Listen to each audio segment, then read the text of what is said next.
Thank you, as always, for listening to Caleb vs. Self. On this episode, I get a chance to speak with Ryan Purvis, filmmaker, traveler, just an overall fascinating dude. We talk about how he got into this traveling, minimalist lifestyle. We talk about some of the books that he has on his book club, and I get a chance to suggest a couple to him, which is really cool. And we continue to just banter about how we can have more difficult conversations with each other. We dive more into his particular life, some of his content on his YouTube channel. For example, he did a 3,000-kilometer motorcycle trip through Vietnam, which is really cool. You can find a lot of his work on YouTube and on Instagram at Ryan Purvis. Hopefully you check him out, and hopefully you enjoy the conversation that he and I had here on Caleb vs. Self.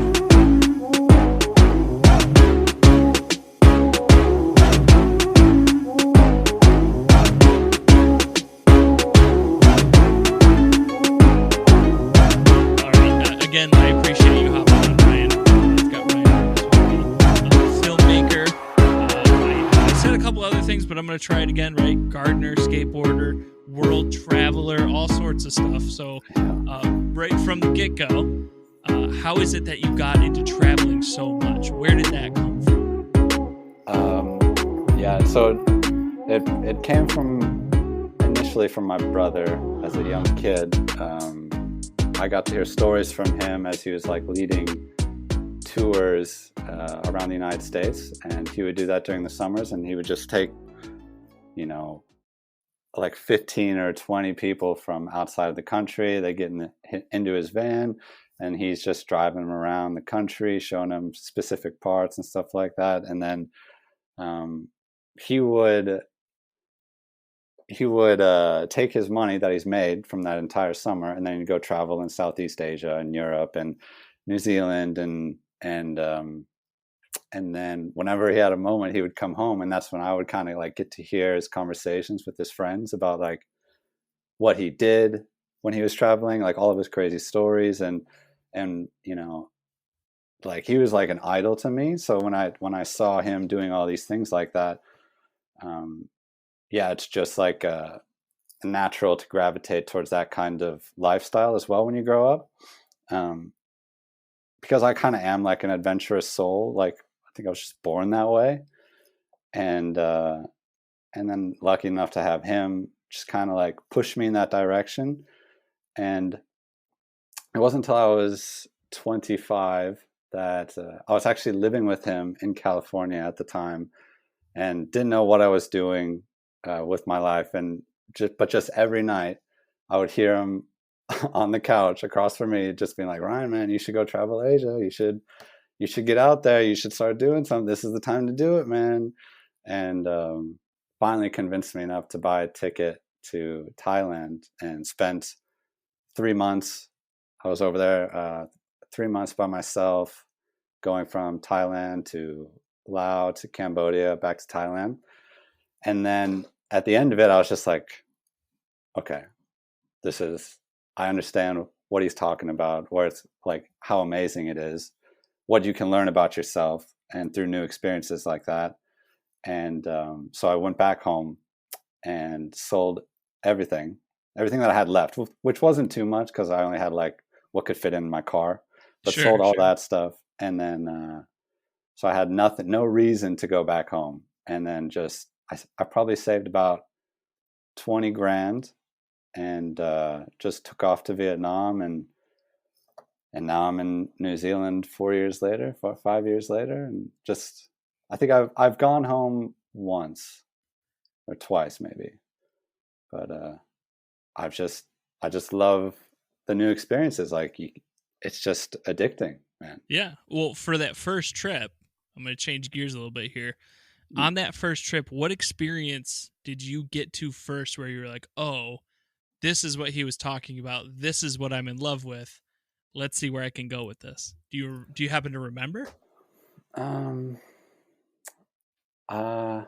It's probably all a whirlwind to you at this point. It really is. I'm trying to think of like when I first got to Thailand, it was more of like what I fell in love with was the culture and just the way that you saw people live their lives in comparison to what I was always used to in the States. It's just a completely different world. And right. And you kind of like you see these people that almost have like, some people obviously that have almost like nothing to their name at all, and they're just genuinely happy and welcoming, and it's just like, it's such a nice, I don't know how to describe it, it's just really nice to experience Well, it that, and feels to kind authentic, right? of, absolutely, Like yeah, there's a true happiness, and you're looking at somebody who literally has nothing, and you probably know all sorts of people back home that, comparatively speaking, are super rich and are yeah, miserable, right? exactly. And it's So probably it's, infectious for you.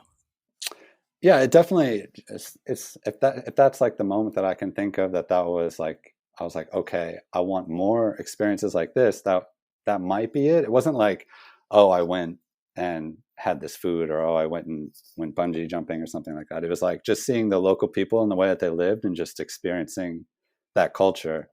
And then I was like, okay, well, if it's like that here, what's it like in Laos, and then what's it like in Cambodia? And then it's just, you realize how different it is all around, and it's just, it becomes addicting, man. Yeah. Well, I Yeah, mean, like I said before, you know, you've done the motorcycle ride through Vietnam. You've done the hike through, again, the I'm gonna butcher it again, dude. Annapurna circuit, right? yeah, That was in Nepal. yeah, You've put yourself, it seems like, as time goes on, in yeah. increasingly more difficult and challenging situations, and it seems to be, based on what you just said, you're looking to continue that really authentic experience of meeting people and being able to experience their culture. Mm. I know right now you're in New Zealand and you're doing these gorgeous hikes in these just amazing mountains. What's next? Like, where are you going to push that to, that next envelope to? Do you have an idea? Well, we leave New Zealand in a week. We're headed to the UK, and that change of moving to the UK was kind of like out of my control, because it's more of like a visa problem Hmm. and a visa issue. And because, well, okay, so my partner is from South Africa, Okay. but she is lucky enough to have UK citizenship.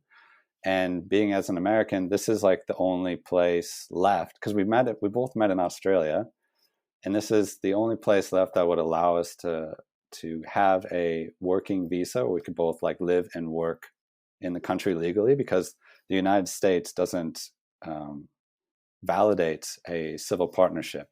And so she couldn't just migrate there with me unless we had to get married and bring religion into it necessarily. So, Okay.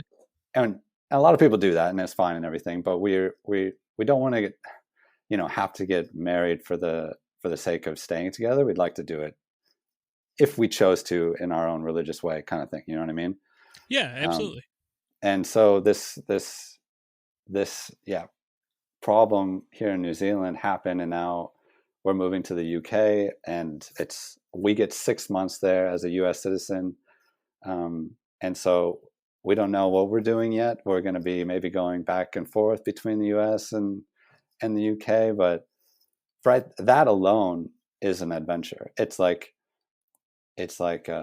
we're going to make it work. Like, the adventure is how we're going to make it work, pretty much, Right. and doing it on our own terms. And we've done some research, and it looks like we might be able to get an I think the UK acknowledges civil partnerships, so we might be able to stay there, even though it's, I've been there once, but it's not like the prettiest. But we're going with an open mind, so hoping Well, it's a, you know, each area, each country, each region has, although it might not be as yeah, beautiful as another one, has their own unique, yeah, right, aspects to living there, being there, experiencing that culture. So I have a feeling you'll be just fine in yeah. finding all sorts of experiences. But it's interesting you talking about like the visa challenge, because I would imagine living in different countries that the legal language of different things, like whether or not you're married as opposed to a partnership, or whether or not you're working as opposed to visiting, what's been the most difficult part for you trying to navigate, visiting all these different countries and in some cases staying there for an extended period of time? Well, I've only had that problem with New Zealand, but you know, it's good for everyone to kind of check where, wherever they're from, to check where you can get a working holiday visa and just see if you can apply. But the U.S. doesn't get very many. We get Australia and New Zealand, so you can go live and work there for a year if you're under the age of 30. and it's pretty basic and easy, and you can get it, and anyone can pretty much get it. So it's not too hard. And as far as traveling goes and entering new countries, yeah, it's pretty easy. Just a Google search, and as long as you're staying within the amount of time that you're allowed there, yeah, pretty easy. So let me shift gears then a little bit, because you did a 2016 video with these guys that owned, in quotation marks, the Oh, Amarillo bar, right? no, the marimba. Marimba, sorry. Marimba, Yes. yes. So Yes. that, right, when I look at those two guys, how does that, is that just because they're in what I don't think is necessarily considered a first world country, they can get away with kind of doing stuff like that? Yeah, they were getting away with it. But what they were trying to do, the way that they had like made it out in their head, the way that made sense was they kind of went around to this, like they loved this local woman who they loved her food there. Um, and they just wanted to get more people to her restaurant. And so it was their idea that they would open up a bar and take care of the bar for them and bring in that money for her, which would also bring in like more service and more food and stuff like that. So they were just trying to help her out, but also for them, they got to build something where they love being, and they find ways to make it work legally by like doing visa runs and stuff like that. But on their end, it's kind of more like shady. Like I I heard stories of like them dealing with the mafia, and it didn't go over well Sure. in the end. But yeah, it's it's really cool. People do stuff like that all around, and yeah, as long as you're not doing it on someone's turf. I don't know. It's hard to Well, really it was say. interesting. You like filming that and talking to them and watching them go throughout their day, getting the palms and buying the alcohol and kind of setting Yeah. everything up. It was interesting, and I never even realized that people, you know, at at that age, between 20 and 30, let's say, are out there just experiencing the world and just finding a way to make it work. Because that's what it seemed like. They liked being there, they liked living there, and they wanted to continue to like support that little area so that they could keep, doing them. And it was really cool. Yeah, it's a big there's a big community of those people in Southeast Asia, and mainly from Europe as well. Like I think it's a very American thing where after high school you are going straight into university, going straight into Mhm. college, where if you go to Thailand, you're going to meet 17, 18, 19-year-old Germans, Dutch, and what's normal to them is a gap year, and they all go to Asia and just have their experience. And that's, yeah, where they might find a hostel that they like, and they want to hang out there for a couple of months before they go on to the next place. It's just so affordable for them to do that, especially making the currency that they are and bringing it over to a third world country. So there's so many people that are doing that, and yeah, taking advantage of that. It's crazy because I do feel like, and I could be wrong, but I'll ask you because you're more a part of that community. Do you feel like, as far as Americans are concerned, that's kind of a growing thing, or is that pretty like, there's this many people that do this, and then that's kind of it, or do you feel like it's starting to kind of catch on a little bit? This gap year, if you will, if I steal your phrase idea. I don't actually know. It's funny because some places like have like for instance, New Zealand, there's a lot of Americans. Australia, there's like a good amount of Americans, but in Asia there are none. Not Really? like not at least not my age, maybe like older, a lot of older Americans, but not my age. No, it just kind of depends on what area. Like for instance, in Bali, there's a lot of Australians. It just kind of depends. Like maybe like for Mexico, there's a lot of Americans. Do you know what I mean? That makes sense. Yeah, yeah, Yeah, yeah. That totally makes sense. yeah. It's just a Yeah, bit closer and not too far away. They don't have to, you know, spend 2 days getting over to Southeast Asia when it's just like a maybe a 2 hour flight down to Mexico, right? well, I was gonna say, how long was your flight? Because that had to have been a 11-hour flight or something to that effect, right? To New Zealand. To New Zealand, it was Uh, well, from where? So well, see, that's what's hard about you is I don't know what your previous destination was, right? Because I think yeah, you're from Minnesota, or at yeah, least your parents are, right? yeah, from So, Minnesota. so from Minnesota, you go out to California to live with your brother for a little bit, and then from there you go to Southeast Asia, Mhm. and then or the first time of Southeast Asia, right? I don't know, Yeah, and then I and went then straight back from to Southeast Asia. okay, so you went back to the U.S., back to Southeast Asia. Where'd you go after that second Southeast Asia trip? So the typical thing to do after you spent all of your money in Southeast Asia is you go is you go work in Australia. Okay. So so you go down there, you make as much, like a lot of people work on farms, so they just do casual jobs here and there and save up more money just to go back out and travel again. Um, but that didn't end up happening for me as I met my partner in Australia. We were both we like to say we were both scrubbing toilets because we were both working in a hostel. So Okay. we were like, we would clean toilets, we would make beds, and we would look after the bar and stuff. That's where we had originally met, doing that. And it's just a great way to save money really fast when you're not having to pay rent. So you're just working for rent, maybe like 10 hours a week, and then you can go do like work a bar job or whatever you want, save some money. But for us, we were just trying to find a way to stay together because my visa ended in Australia before hers, and then we're like, okay, we can go to New Zealand. So it was like all of our money, all of our effort was to meet back up in New Zealand. She had to stay there, make money. Uh, yeah, and I went to the U.S. for some family stuff, and then back to New Zealand, and definitely a lot of flying. Now that I'm saying all this, A lot of yeah. time in airports, a lot of time being cramped behind somebody, Oh yeah, especially if you're going to literally the other side of the world. yeah, man. There's not a lot of stops in the Pacific Ocean, is there? No, you go straight from California to Australia, so it's a How long's long that flight. flight? You probably 12? don't want. I'm bringing up like bad memories, aren't I? Is that what is that the problem?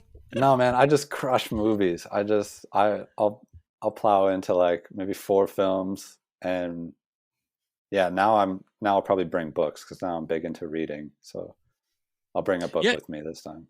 you started that book club, and I've been looking at some of the book titles that you have in there. I haven't read most of them, I'll be honest with you, Yeah. but if I may, I do have a recommendation for a book. You can take it or leave it, either way. What is it? It's What do you got? I've got it right here. You may have already read it, being a travel of yourself, but it's called Wolf by Jim Harrison. I don't know if you're familiar with No. Jim Harrison, Nope. dude. All right, after this, like, send me your address and I'll just mail this to you because I think that this kind of fits a little bit of your motif, but in an American style. Cool. It's about a guy who just reflects on his life during a hiking trip, trying to find the last wolf in Michigan. And that's Oh I'll just leave yeah. it at that.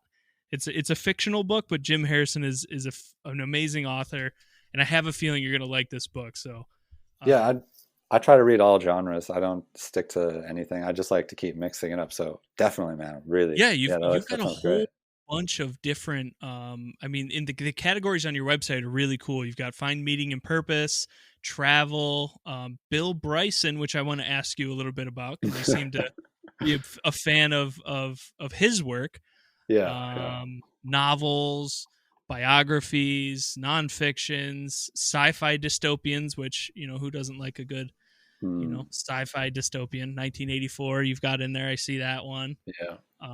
Business, self-help. It's really I like the thought process, and I like you sharing your work on your own personal reflections. I mean, the thing that Hmm. attracted me to want to talk to you was your video, being a simple kind of man is life changing.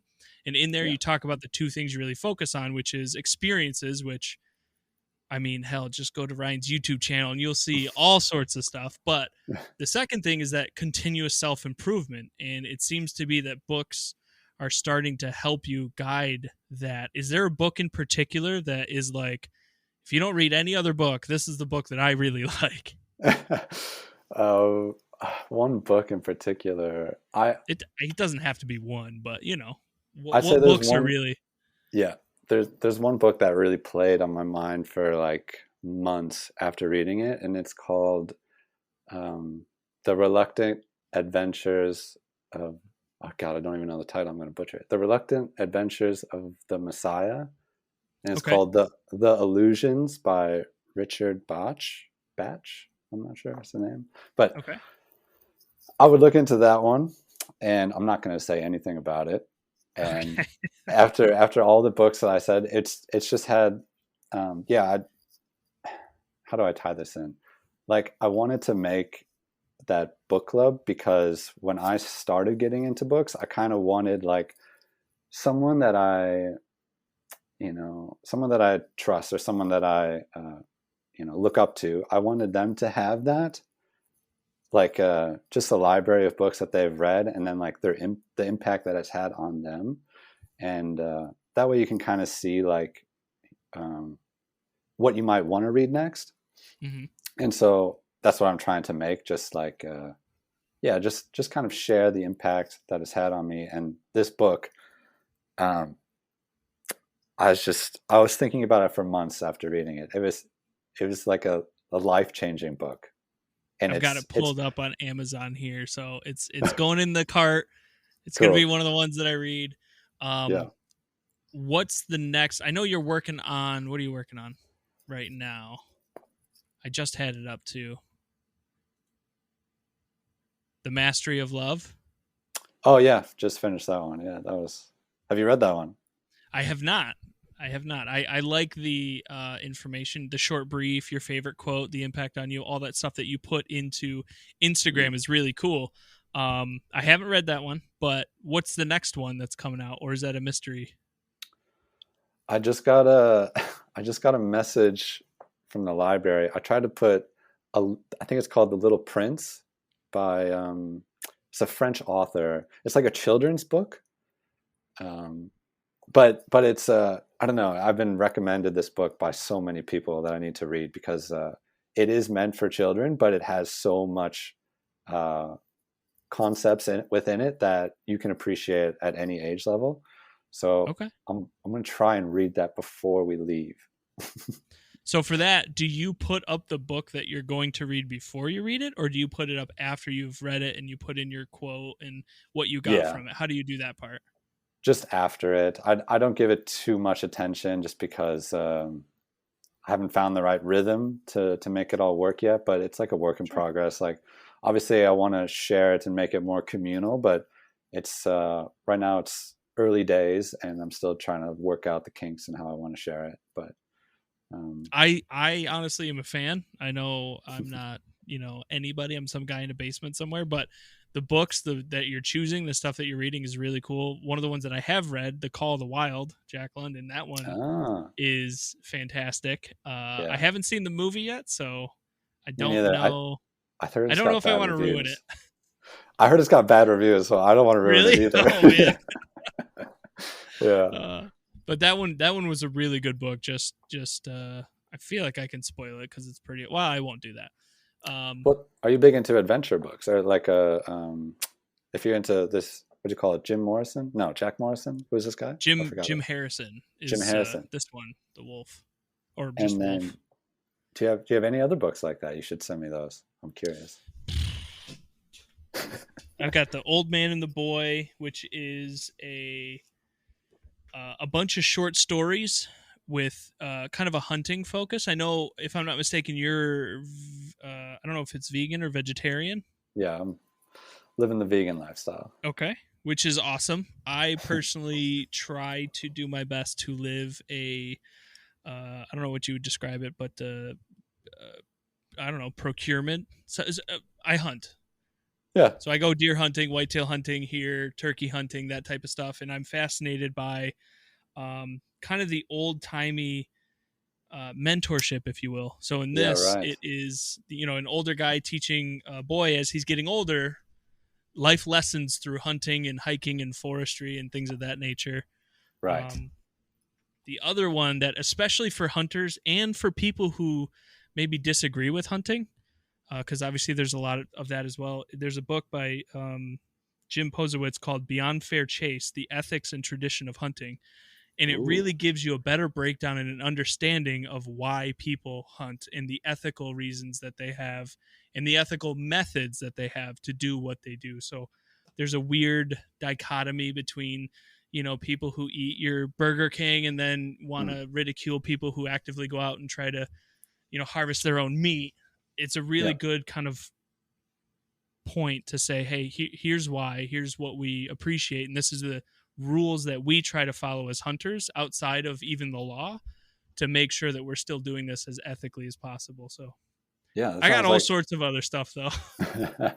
I will actually check that one out because I just as someone who likes to learn, I want to learn from both sides and just hear both arguments when it comes to anything really, and then just develop my own opinion after that. But it's so important to do that in the process of learning, to hear Well, both sides of the argument. and it's hard today to figure out what the two sides actually are. I could be wrong about that, but it feels like no matter what, for or against discussion you get into, there seems to be so much disinformation and just outlandish claims. So it's hard to sift through that. And what I appreciate about your Absolutely. mentality towards it is the fact that, like, okay, I'm not going to be perfect probably, but let me at least put in the effort to try and figure it out. And that's awesome. Yeah, I've learned a lot to the point where like I in the beginning, I think every vegan has this mindset, or maybe it was just me, but you have this idea that what you think is right, obviously, and then Right. you almost feel like everyone else is they're not as open-minded as you are, but it's more like um, what you learn is it's a learning process. Obviously, when you make these kind of um, life changes, these decisions like that, you learn to just people have their own rights and wrongs in their heads. They can do whatever they'd like to do, and I'm happy with whatever you choose to do. And it's just differing from mine, but maybe we can still chat and like have a good conversation about it and learn something from either side. There's Mhm. no one right or wrong, obviously. What I enjoy about that and what I think is dangerous about those echo chambers, Ryan, is that Yeah, yeah, if you as a vegan never take the attempt to figure out why people go hunting, and me as someone who hunts never tries to figure out why someone would be a vegan, what we lose from that is a higher sense of community and relationship. So for me, one of the things that I know from past conversations I've had with vegans and vegetarians alike is lowering my consumption of meat is probably a good thing regardless of whatever else, whatever other argument you could make. yeah, And for me, the opposite would be, at least from your point of view, me as a hunter, I'm actively trying to procure my own and harvest my own meat as opposed to just getting it from factory farms and going to Burger King every single day and wolfing down a triple whopper and, not worrying anything about it. yeah. So without those conversations, we never have that realization. And I think so far, at least in this conversation, that's what I appreciate about you. yeah, yeah. I'm in the same boat as you, man. I have friends that do the same thing as you. They hunt, and they try and eat less meat, and I feel like they almost feel obligated to say those things to me, but I just want them to know that, hey, man, I'm happy with whatever you choose to do. It's your choice. There's tons of science and facts and all that stuff is out there. You can make whatever decision you want. I'm not gonna hate you or anything because you think differently than me. That would be absurd. So Yeah. yeah, we need Yeah. more. I think we need that mindset. I think. Yeah. There's not a reason why, if you and I have opposing views, we can't have a conversation and do several things, right? Me learn more about you, me learn more about myself, and me potentially finding other ways to contribute to the overall community in whatever way that ends up being. And Yeah. and there needs to be more of that. So I appreciate you doing this, bro. Appreciate you having me on, man. So in that conversation, one of your videos, you had a quote from Jane Goodall, and I'm not going to read the Oh, whole thing, but it's the so long as never ending economic growth remains the goal of our governments and our major financial institutions, and so long as the corporate bottom line continues to put immediate profit above the future of our children, so on and so forth, The crimes against the natural world will continue. For you, as somebody who loves to get out into the wilderness and really find a piece of yourself, how impactful is that statement from Jane, and where do you see potentially like the future of all this free space that we've been able to enjoy at this point? Oh, I Not don't to throw know. a hard one your way, but I almost have a pessimistic viewpoint about it, but really? trying to stay, yeah, a little bit. More because of like I don't get too caught up in politics, but I just like to think to myself, whatever they are saying, they won't end up doing, and I don't know. It's not one of my expertise. I definitely don't know what I'm talking about here, but I I know there's been a lot of problems with like public land problems in the United States and stuff like that, and it just gets kind of swept under the rug for most of like I I see people fight for it, but I don't see like too many wins here and there. And I don't know. I when she says that, I just feel like as long as there's money in politics, like it's not going to be good for the environment Mm-hmm. If because profit is the main driver, yeah, exactly. there's no recourse for nature to say, hey, this is too much, right? Yeah, right. And Yeah. I mean, I think that's the other thing that I really get from a lot of your videos, especially on your travel videos, is seeing that natural beauty that you film so often in so many different parts of the world. And then I step outside here and look at a highway and a gas station sign, and it just looks ugly and it looks depressing, right? It But then I really look at is your though. videos and I'm like, man, Ryan's in the thick of it. He's breathing the wonderful mountain air, and he's, going through all this and experiencing life. If anything, I hope people watch your videos and maybe step outside and realize, like, I should go hiking more. Or I should, right, take the time to be outside a little more often. I might not be able to go to, Kathmandu, but I Yeah. can at least go down to the park and get some fresh air and appreciate what we do have at Yes. this point. That is the goal. That is the goal. Just to give some sort of inspiration to go outside or try something you haven't tried. And yeah, originally when I started filming my for like the YouTube channel back in I don't know 2016, it was just to show like my family back home what it was like because my mom and dad haven't traveled to Asia or anything, or my sister and brother hadn't either, my younger sister and brother. So it was just kind of a nice way to capture what it was like and then share it with them.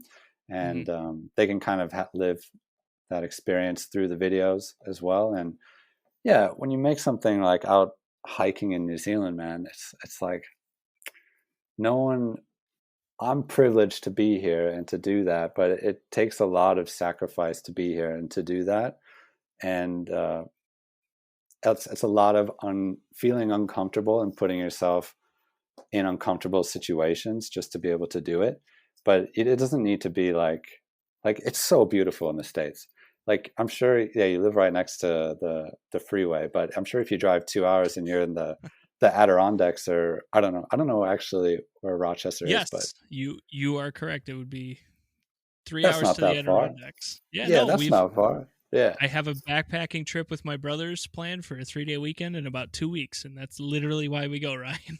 Oh It's hell to yeah, get man, I away love from, it. no cell phone and no, just let's get out there. And we don't typically take curated trails, which is a pain. We Oh try to bushwhack our way to different types of places, because if you do that, very few people have ever been where you are, even yeah, in New York, which you wouldn't think. You think everyone's been everywhere, but there's yeah. little spots where you can carve out that feeling of almost being on a different planet. And for you, I think it's much easier in all the places you've been, but that feeling and that ability to be out there and self-reflect seems to be really important in a lot of your content as well. What is it that you try to do when you're out there, especially by yourself?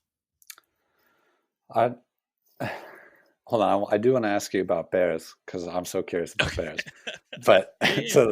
so, when you're out there in the Adirondacks, what is it? what's going through your mind though as you're walking around? You obviously have a bear canister, right? And what else do No, you bring? Do you bring it? No, you don't have a bear canister. no, no, no, no. So the You just hang your area food that we somewhere. go to is that it's so congested with vegetation that it's even hard for wildlife to be in there. So the Ah, chances of you running into a bear are extremely slim. In fact, in the States, you're more likely to run into a bear on the outskirts of suburbs than you are like in parks, like in those giant parks, because it's easier for bears to carve out a living in between the farmland and the suburbs. There's plenty of garbage. There's plenty of resources for bears to get a hold of. There's plenty of hiding spots. It's a lot right. easier for, I mean, it's not just bears either. Raccoons, possums, turkey, quail, any sort of these animals tend to do better right on the outskirts of kind of your suburb to farmland area. So when you go Okay. that far, it's very rare that you're going to run into something. I should bring a bear canister, to be fair. We did sleep next to a rock outcropping last fall that I thought was a bear den. Yeah. But I screamed and yelled and did enough to make sure that there was nothing in there. So we were all right. Yeah, yeah, of course. Of course. You don't really hear that many stories of bear attacks, do you? No, I mean, for the most part, bears will live and let live. Yeah. Typically, they're going to be more afraid of you. The only bear there's only two types of bears that I know of, and I have not had any experience with either one, but it's going to be a bear with sows, with cubs. I'm Yeah. sorry, a sow with cubs, and it's going to be a bear that has already marked a kill. So if you stumble across, a dead deer, you're best to move on. Just get out of there, right? Because Yeah, there might right. be a bear nearby that's claimed that kill. Other than Okay. that, though, they'll leave you alone. Yeah. Yeah, okay. Good to know. Well, you guys have them in Minnesota, don't you? Bears? Yeah, I don't think so. Not well, maybe yeah, maybe in the north. Yeah, probably in the north. But Minnesota is a pretty big state, so yeah, not where I'm from. No, definitely not. But I do want to do some exploring around the Lake Tahoe region because that's where my older brother is from. And yeah, I just know that there are some bears there too. So I was just looking for some advice. And you kind of calmed my nerves a little bit about them as well. So thanks for that. well, the simple thing is that if it's a grizzly, just play dead because they won't be interested in you. If it's a black bear, then what you want to do is you want to grab some like branches or something to make yourself look really big, and Yeah. you wave them in the air and just scream and yell, and they'll run away from you. Okay. Okay. You'll be fine. You'll But be fine. but going back to your question, you said what is it about being out there, or what am I like searching for? Is that what you're Yeah. What trying do to you get at? are you reflecting? What thought process are you going through when you go out there and hike all by yourself? Yeah, so because I'm bringing my camera, a lot of it is just me having fun with my camera and just trying to find nice composition shots, just like something that I'll remember it best by. So that's kind of my first thought. But as I'm walking there by myself and just taking it in, it's more of like it's just a time to just to calm yourself. I feel so calm and yeah, I'm able to reflect on maybe this past week or maybe an issue that I've been having in my personal life, and I can just think about it, think it through, and when I come out of there, I'm always like ready to go back into society. Aren't you? Like you're just like you feel like I feel like I've gone in, I've solved a problem, and I'm ready to come back out and deal with society again. Do you know what I mean? I I do, but for me, I always run into the issue of like as soon as I get back to society, I remember why I left in the first place. But how long does it before you feel that feeling? Is it immediate or is it like in a next week or? Oh no, it's in a couple of hours when I pull Oh, into my okay. driveway. Well, because I Well, don't know. I mean, for me, it's all right. So I got work on Monday morning. I got to pull together these yeah. reports. I got to do these things, and I got to do a PowerPoint, and then I got to sit behind a computer for 8 hours, 10 hours a day, just sending emails asking people why they didn't do their job. It's not fun. Okay. Okay. So that's our difference. Our lifestyle is different. So that's Yes. where I come back to the complete opposite of that. Like Okay. I'm lucky to get some online work, and we're barely like just barely hanging on. So I have so much free time to myself to do my hobbies and to improve my videos and to spend all my time working on my passion. So it's like you are coming back to something that you dread, and Yes. I'm coming back to something that like I'm like ready to, I'm excited to go start working on it. You know what I mean? Yeah. Yeah, yeah, yeah. Well, I think when you come back, you get the prospect of facing new challenges. They might Oh be yeah. thrust upon you. They might be something you just haven't had the time to do. Whereas for me, it's back to the meat grinder, back to the blender, back to the same old. So far, what I've gotten from this conversation is maybe I need to reevaluate my job. Well, you should. You should. everyone Well, should. Everyone should evaluate what they're doing. Like, you have to put your happiness first. mhm. Like on the spectrum, where do you see yourself on the spectrum when it comes to your happiness, and just kind of evaluate and then finagle, just kind of like try and work some things through. Do you know what I mean? Yeah, yeah, yeah. I mean, life is a constant tweaking of where am I, Yeah. where do I want to be, how am I going to get there. I totally get that. Mm. For me, being in the 9 to 5 grind, it tends to be doing stuff like this, getting to talk to people like you helps me kind of open up my third eye, if you will, and realize that there's other stuff I could do out there. Mm. For you though, you come back and you do things like let me do a kickflip in 24 hours. How did that go? Because that had to have been. There's a couple moments where you seemed a little frustrated. I I was frustrated. Okay, so I spent hours doing that, but you're obviously seeing snippets, right? Right, right. Like, and I was frustrated for so long. But it's such a cool thing. Like, even if you're not even into skateboarding, it would be cool for everyone to try it because you learn so much about problem solving because it's just physics. It's just a little experiment that you're doing with your body, and it's determination and you know problem solving. That's just like you're thinking like, okay, just tweak my foot this way a little bit, and maybe think about how if I'm jumping straight up or am I leaning forward a little bit, and it's like a yeah fun little experiment that if you have a day, maybe you could kickflip in a day. It's possible. Yeah, yeah. Well, it was fun for me to watch because it's although you're right, it's only these little snippets. What I see is that cycle of learning happening, right? It's the I Yeah. can do this in 24 hours, no problem. And then halfway or a third of the way through, you're just like, oh my God, I'm never going to be able to do this. And then 2/3 of the way through, you're like, I think I figured it out. And then the moment you land it, is also the moment you go, I bet I can do it again. Like that was Yeah. really cool to see you go through that. And I think it's a really cool kind of snippet into that learning process. And that process doesn't stop when you're 30, right? Yeah. That's You're going to right. keep doing that and keep doing that. And um, it's really cool to see you challenge yourself and to do these things. The other thing you were talking about on one of your videos was the fitness. You were doing like an hour of exercising every day for like a week or something to that effect. Is that Yeah. just another one of those things that for you is that continuous challenge for personal growth? A little bit. That one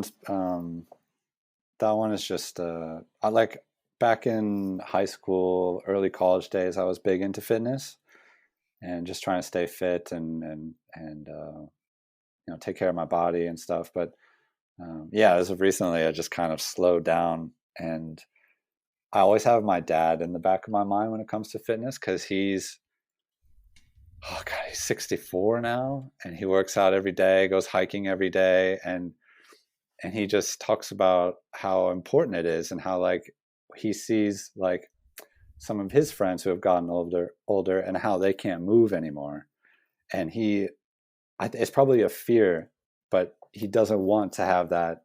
He doesn't want that to be a part of his life. So I'm kind of in the same mindset. I want to take care of my body because um, well, one, healthcare is super expensive in the States. So Yeah, trying to for avoid sure. that if possible. Right, And right. and two is yeah, you just no one wants to be unhealthy, you know. So when I make that video, it's more of like, okay, I don't have a workout buddy here that can hold me accountable, but maybe I can have my community hold me accountable, and maybe they can get behind me on this. And it's kind of something I need. I need to be held accountable, especially when it comes to fitness, because it's easy for me just to go a week at my computer editing, researching, stuff like that, and not move. Like I'm Yeah. super happy doing it, but I need to prioritize things like my fitness and eating well and stuff. So you do really good, it looks like, with the eating well, right? Your partner, it looks like, puts together fantastic looking, vegetarian, vegan type meals. Yeah. With the fitness piece, I definitely understand where you're coming from, because I run into that same rut myself of like, I haven't done anything in a week. I need to just go for a jog, or I just need to get on the stationary bicycle. I just got to do something. Um, I definitely empathize with it. Actually, I'm thinking about, at this point, I might, every time I work out, just put it on Instagram and send it to you and be like, what have you done today? I'll, I'll be your motivator. please, please.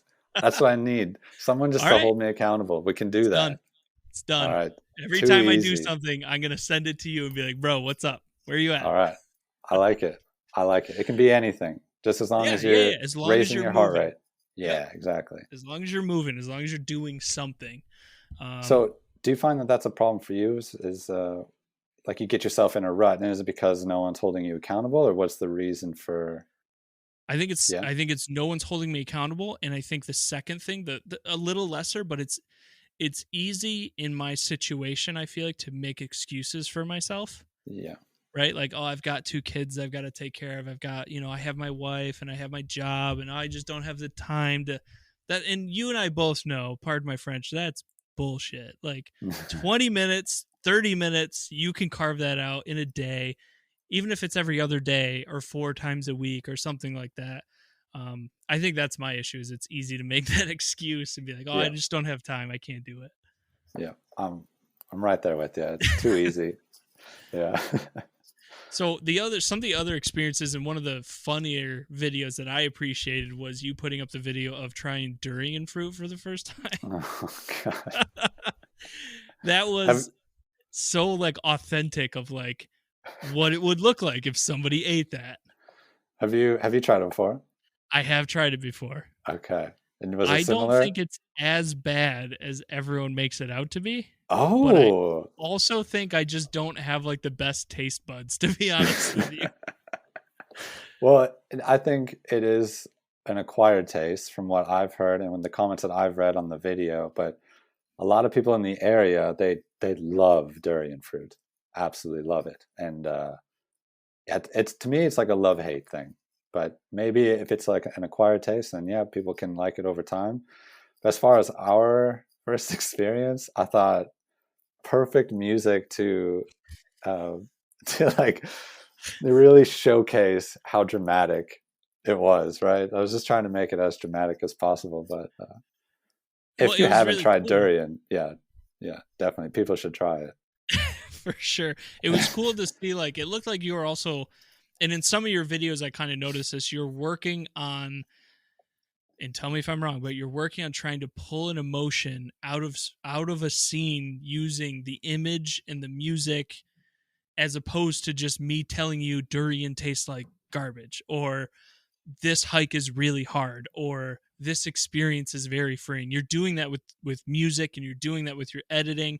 Where does that come from? Is that something that you've just been working on the last few years? Is that something that you have a goal specific for? Like, are you looking to do a movie? Or are you looking to do a documentary or something at some point? Uh, Because where you're does it really come good at from? I appreciate that. Thank you. it. Yeah.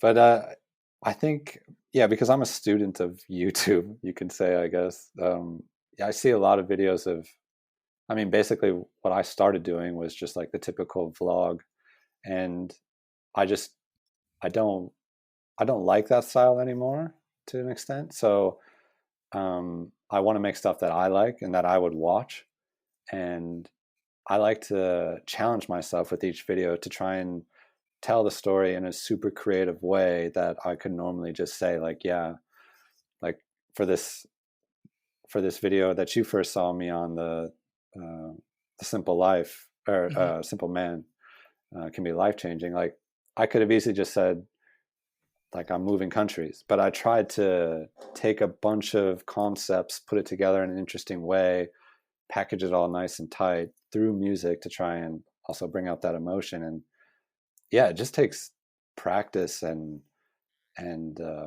like I have for that video, I was definitely inspired by a YouTuber called Van Neistat. He's new, and then there's also Leonard Skinner for that song as well. But yeah, I take inspiration from lots of different things, and um, it's just a growing. It's an evolution, I guess, like because you're only going to get better if you keep doing something, right? And I don't really know if there's an end goal, if there's like a movie, or definitely like I like doing fun documentaries and stuff, but um, nothing that I can sink my teeth into at the moment. But yeah, hopefully someday that would be amazing.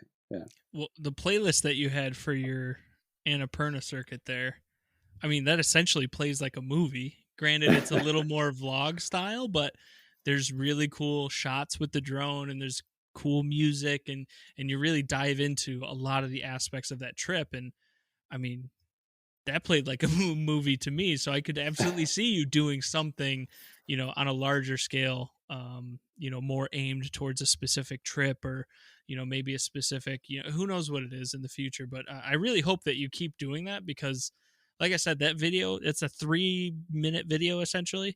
And I was like, duh, I got to watch this guy's stuff more, because this is really cool. Like the way it was put together and the message that you had in there made me think, it forced me to think about, am I living the best way possible? You had me looking around my house being like, why do I have all this shit? I should just throw it all out. I don't need it. What's it for? Oh So it was man, really cool, and I appreciated it. I appreciate the kind words, man. But yeah, I think everyone should look around their house. Like you'll find hundreds of little things, and you're just like, what the hell? Why is this even here? I don't need this. And Right. you'll start to see what you actually value more because you'll get rid of it, and then you might not think about it for the rest of your life, and it's forgotten. Or the next week you'll be like, oh shit, I really needed that. So it's a good way to get rid of some things like one by one each day and see what you value, and it saves you a lot of money in the end too. It saves a lot Don't. of money. It makes it easier to clean your house, condo, apartment, tent, whatever you're living in. Yeah. Uh, when you have less clutter, you feel like your mind is more at ease. I feel like I've been going through and I've been throwing stuff out, dude. Yeah, and do you feel any better? I do. Do you I feel feel like lighter? there's less. Yes, that's the perfect phrase. I Yeah. feel lighter. I feel more nimble. Like I feel like I have space, Hmm. and it's What it's something I've never thought about in that context. when you pack your bag and you're gonna go in the mountains, is it like do you bring a lot of gear because you're bushwhacking? I did that the first time, and it was a stupid idea, right? It was too heavy. I had too much stuff. I was carrying cast iron pots. I was Oh, carrying fishing poles. I had a fishing tackle. Like I thought I was going to do all this cool stuff. We didn't even make it to our end destination because we didn't have enough time. We ended up camping twice in between the 2 points that we were going to. So we started where I parked the truck, and it was about 4 miles, which doesn't sound far at all. But when there's no trail, it's way yeah. farther than you think. Um, we made it about 3/4 of the way there. We had to stop and rest and do a night in the middle of this random field because we were super dehydrated. We had an injury, being me. So I was like, we need to stop for the night, settle down, bunker down. Then we kept going, only to find that our map didn't show us that we were just walking right into a lake instead of going around it. So we Oh, stopped at the edge of the lake and stayed there and said, all right, we got to find our way back. I'm not going to make it in time for work on Monday morning. So we got to go back. But the lesson well, learned there for like your minimalism is take what you actually need, take what you're actually going to use, and don't take more than that because it's not worth it. yeah. Yeah, and you need to be safe about it in those cases as well. Like you obviously bring enough food and stuff, but yeah, you have to try it out a couple of times. So like it's good to bring a bunch of stuff the first time, and then you'll see what you use and make a mental notes, write down like a list of stuff that you used, and then next time when you're packing, you'll be like, oh, this is the stuff that I was using the most. I didn't use any of this stuff, and yeah, it's a great way to simplify your life. Definitely. Applying that same philosophy to, you can even apply it to your job, to your house or wherever you live. You can apply it to so many things, your friends even. I mean, there are plenty of people. You look on your Facebook page and people have like thousands of friends. Like, how many of those people are actually your friend? Like, there's That's only a true. handful. So how about you focus your efforts and your time on those people who really are, genuinely your friends, and not just post stuff on Facebook for the sake of getting another follower that doesn't really care about what you're doing. Yeah, man. I totally agree. I've actually done deep dives into like friends, and but more of like for the reason of just not being trying not to be on social media, like trying to not be involved with Instagram and scrolling and stuff and Facebook. And um yeah, I don't follow anyone on Instagram just to keep myself from doing this. And it works out pretty well for me, but I do miss out on some things that I would like to see from my friends, you know? So it's a balance that you just try and reach, you know? It's all about finding a balance. Yeah, I think one of the things in that regard specifically, and what I'm finding from a lot of people, is that when you don't know what your friends were doing, you have that much more to talk about when you see them. Right? Exactly. Because when you sit down at the table and, let's say you and I were friends for 10 years or 20 years, and you start telling me a story about, oh, hey, the other day I went for a hike in New Zealand and da, da, da, da. And I'm like, yeah, yeah, I saw it already. Cool. You don't get Yeah. the chance to make that connection and hear the story like genuinely from that person. And what kind of a relationship is that? It's the relationships that are these modern day relationships, man. It's weird now. It's super unnatural. You can feel it when you're having a conversation. Like, I didn't even tell you this story and you know about it. But I mean, I've been doing it to you the whole time. yeah, well, that's what I've put myself out there to do, that specific thing and just to share. But so obviously, yeah, I know what you mean. Yeah.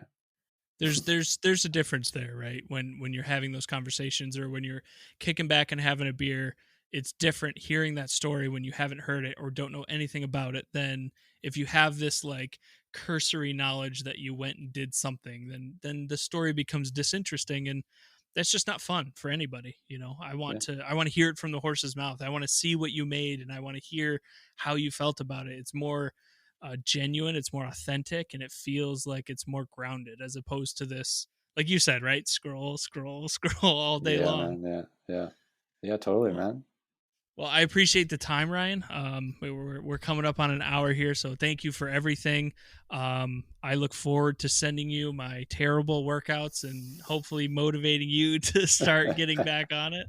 But more importantly, I can't wait to see more of your content and what you do with it coming out. And I hope that your move to the UK goes smoothly. Hopefully, that transition is easy for you. And yeah, hopefully you find a new way to get that experience that you're looking for, brother. I appreciate coming on, man. This is awesome. This is super fun. Yeah, thanks for having me, and I'm looking forward to these messages from you. So, They'll be wait, on. what kind of Go ahead. Go ahead. exercises are you doing? Okay, so typically I run. I'm a runner. I'm Okay, probably the fattest long distance runner you've ever seen. right on. Um, so I just, that's my thing, right? Because for me, when I get into a zone, you get into that runner's high. Yep. That is second to being out in the wilderness and being completely free. The only Yep. thing I've found that's close to that is that runner's high, when you don't realize how far you've been running, and all of a sudden you have to turn around and you realize, oh my god, I'm 5 miles away from the house. I still have to get all the way back. Yeah. That's typically what I do. Cool. Other than that, it's just I have a stationary bike, and push ups, sit ups, pull ups, body Same as weight me, stuff. man. Yeah, Same as me. it's I'm not a bodybuilder. I'm not Schwarzenegger, so All right, cool, man. Yeah, I'll have to be sending you my runs as well. Yes. Yours are going I'm to be a lot excited. more prettier though. You can find those pretty places. You're gonna go running down. I don't know what Rochester looks like actually, so I have no idea. It's a standard, mid-sized city. So, Okay. but either way, I will start sending them to you. And when you move, send me your address. I'm going to send you this book. I'm just going to send it to you. I do want you to read it. I think you'll get a lot out of it. It'll be a fun read for you. Appreciate that, man. Thanks. Yeah, I'll send it to you. Sounds good. All right. Sounds good. Thanks, man. All right, cheers.